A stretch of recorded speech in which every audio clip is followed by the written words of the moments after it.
talking about four walls, I understand you're writing another book. What's that going to be based on? Yeah, so I am. So I'm writing another book that should be out at the end of next year, although it may be coming out beginning of 2023 because, as usual, I have so much on and I'm just trying to get it finished. But yeah, it's a fiction book, so it's quite different. It's called The Witness, and as is always the case with fiction, there's that I don't know how much I can say without creating spoilers, but I think that the general thing that I can talk about is that it touches on a lot of the themes that I spoke about in my non-fiction. So a lot of the issues with our criminal justice system, but I've got the literary freedom to kind of just be a bit more creative. I think that's one of the reasons I've kind of turned to fiction, is that actually you can touch a lot of these same issues, but through a fictionalized narrative, which just means that you just have a bit more freedom to explore some of these issues. I think that it would be talking, I know I said that I was worried my book was premature, and I actually don't. I think it actually was just right. I think I captured the kind of the moment of me going in to this brand new profession as a young pupil barrister. But I think if I wrote another non-fiction now, not, I've only been here 3 years, I'm going to run out of material. So I think that there had to be a balance of what the next kind of writing direction was for me. And fiction feels like it's the kind of perfect move, but we'll see when it actually comes out. I'm sure people will tell me whether or not they think it is. So. Because I mean, we talk quite a bit, and I know every time we speak, you're always so busy. How do you manage your work-life balance? I could manage it a lot better. I think I have to say that.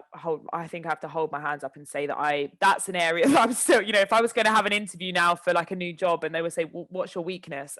Balancing my time, because I think that I constantly say I'm going to get better at it, and I fail to be honest. I think that I take on a lot of I take on a lot, and sometimes I need to remind myself that Rome wasn't built in a day. That actually that a lot of the things that a lot of the things that I'm trying to achieve are going to take some time. And I do want them to. I would love to click my fingers and us to live in a nice, equal, fair society where we have proper representation in every industry. I would love it. I would of course love it. I started watching Formula One the other day, and I was like, well, this could be my next challenge, because this industry is not very diverse. There are barely any women, full stop.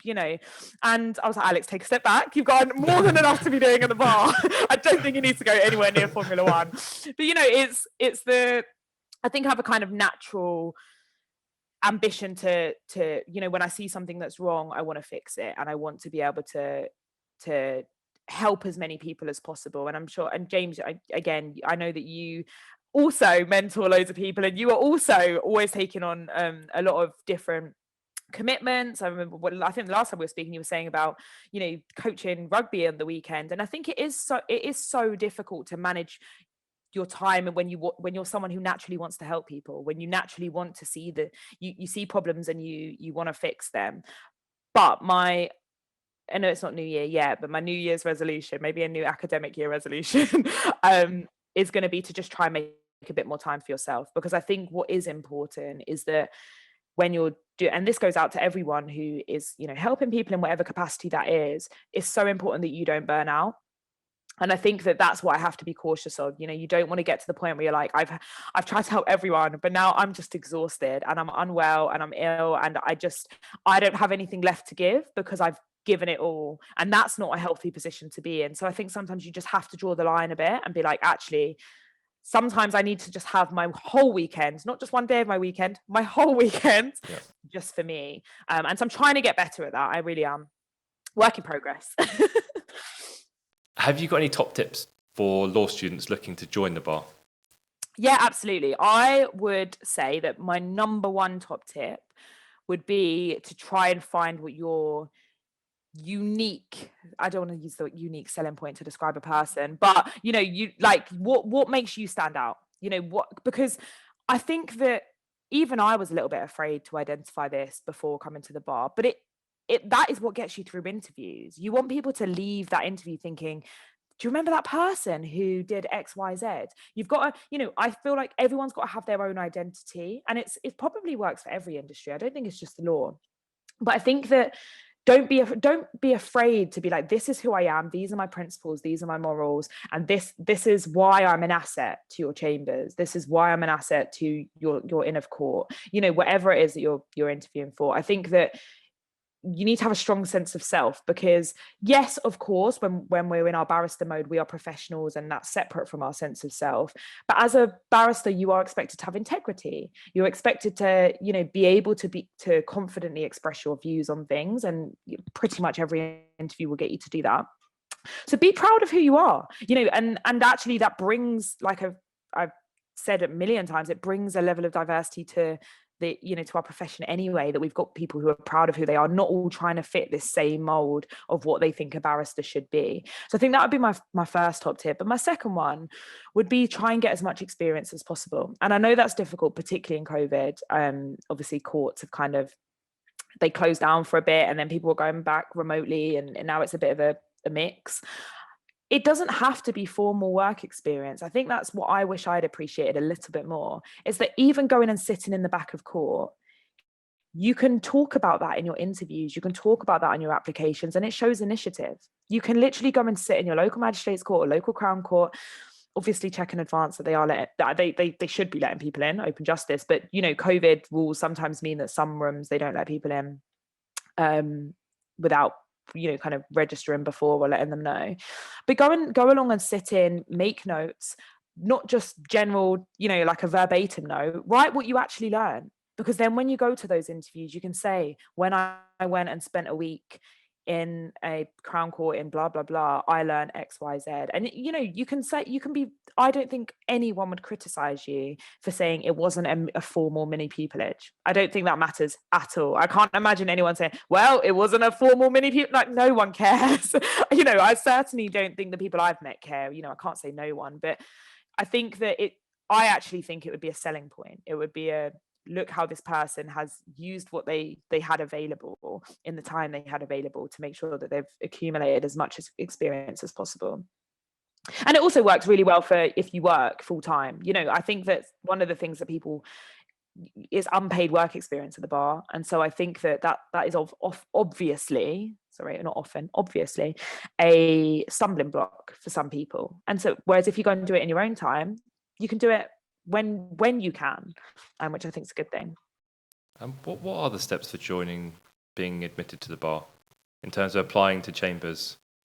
Yeah. So the first process, or the first kind of step in the process, is getting a law degree or a graduate diploma in law if you don't have a law degree. And then the bar professional training course is the next step. The bar professional training course was really expensive when I did it. I think it's gone down in price because the Inns of Court have set up their own course, and so it's kind of brought the private providers, it's forced them to bring their prices down a little bit, which is a good thing, and hopefully we'll see that drops more and more in the next few years. When I did it, it was I think about 19,000, but yeah, as I say, I think it's dropped by a couple of thousand now. So that's a 1-year course, or 2 years if you do it part-time. And then after that is pupillage. So it's up to you, really. I always say this to students. It's up to you when you apply for pupillage. The earliest you can apply is in your final year of your law degree or on the GDL. I applied on the GDL. That's like I say, it's the earliest you can apply for pupillage. And so there's no pressure to apply then. And I think, again, that's one thing that I pass on to my mentees, and I wish I'd known myself. There's no rush. There really is no rush. And I think there's a real pressure to think, oh my God, I need to do it as quickly as possible. I need to get into the profession straight away. Actually, paralegaling can really help your application, or working in a different industry can really help your application. In fact, some chambers, I feel, almost expect it. There are some of the top chambers, when they're looking at your application, there are sections that say, what work experience have you accumulated? Not many pupillages, that's a separate section, work experience. And so sometimes there is an expectation that you will have paralegaled or perhaps worked at a solicitor's firm, or paralegal in at a solicitor's firm, or worked in another capacity at a solicitor's firm, or, you know, worked for the civil service for a bit, or worked wherever else it is, you know, for a charity or at a law clinic, you know, often they're expecting that other work experience. So you can apply for pupillage any point from, as I say, last year of your law degree or GDL. And then I can't remember the expiry after having done the bar professional training course. I think it's about 5 years that you have to apply for pupillage. So, and the reason it's 5 years is, and I say this in a reassuring way, it's 5 years because not everyone gets it first time. You know, that's because they know that. It's not, you know, and I say that because I know a lot of students get very disappointed. They'll make their applications and don't get it. It's very, very common at the bar for people to have applied for years, like, you know, 1 year after the other, after the other, after the other. Like, it's very, very common. It's actually quite unique to not. So as in, if that is you, if you're in that position where you've applied and you're thinking, or even if you've applied multiple times and you're thinking, I'm just not succeeding at this, I really thought this was the career for me. Maybe it isn't. Maybe you can explore elsewhere, or maybe next time will be your time. You know, it's that they give that gap because they know that there's not even enough places for everyone to get it straight away. So yeah, hopefully that outlines what the route is. And then after pupillage, you apply for tenancy within your own chambers, or you can apply elsewhere. I applied within my own chambers, and I'm still at the same chambers I did pupillage with, which works for me. We have a nice mixed practice, but some people move because they might change the area of law that they're interested in, or they just didn't like the chambers that they were in. How common is that for someone to have their pupillage in one chambers and then move?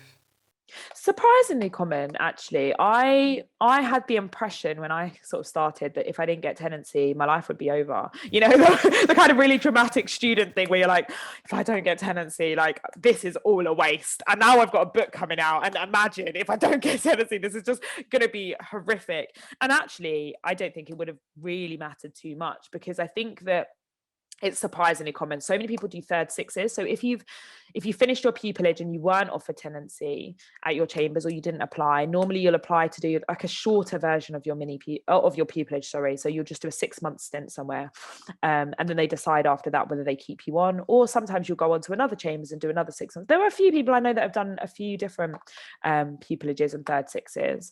I don't think that's as common. I think usually people will just make one move if they're going to make the move.